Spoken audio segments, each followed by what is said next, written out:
Right, just have a quick look at how we do fret ends here. One of the most important things, in my opinion, on how a guitar neck feels is whether the ends of the frets are something you feel or whether your hand just doesn't feel them at all. And part of the secret that we use here is just finishing them really well.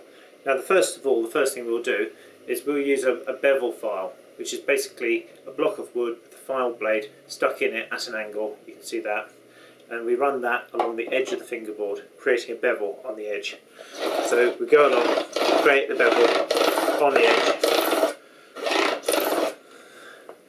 And if you see, we've got a bevel there. So the face comes up like that. Right, the next step, once we've actually removed any filings from that, is to treat the ends of these. Now, rather than just leaving a flat face and maybe just making the corners slightly less sharp, I actually like to deliberately take a small file and turn the corners in. So what you get left with is like a little triangle of metal with the edges of it folded round. I'll zoom in a little bit, see if we can get a better view of that. So this is a little file that I've specially modified. It's a 3-corner file, it's a little Swiss one, and the edges of it have actually been ground smooth, so there's no cutting edge on the edge here. But you've got these little faces here.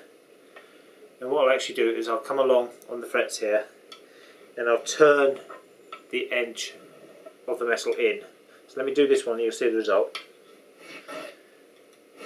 So it's a couple of very careful strokes. Now I've got a slight rolling method as I do this, and some people say I'm a bit double jointed, so it makes it easier for me.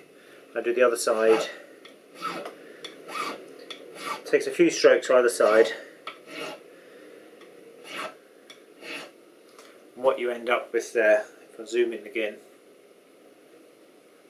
is you can see that you get the corners turned in, and hopefully there'll be like a little triangle coming from here. I'll do a few more and you can see the results of that.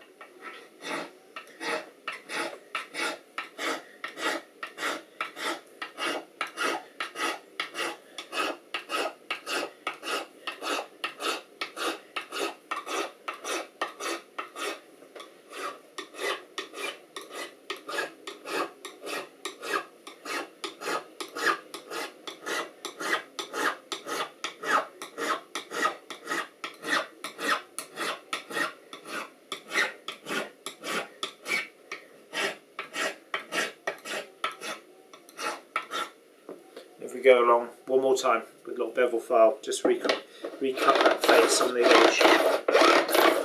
You should end up with like a little triangle on the end facet, and that's the way to get a really neat fret end.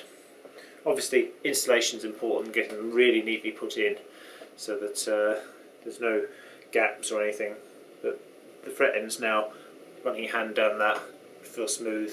Obviously we'll finish off with sort of various grades of sort of wet and dry paper and make that silky smooth, but that's the general principle.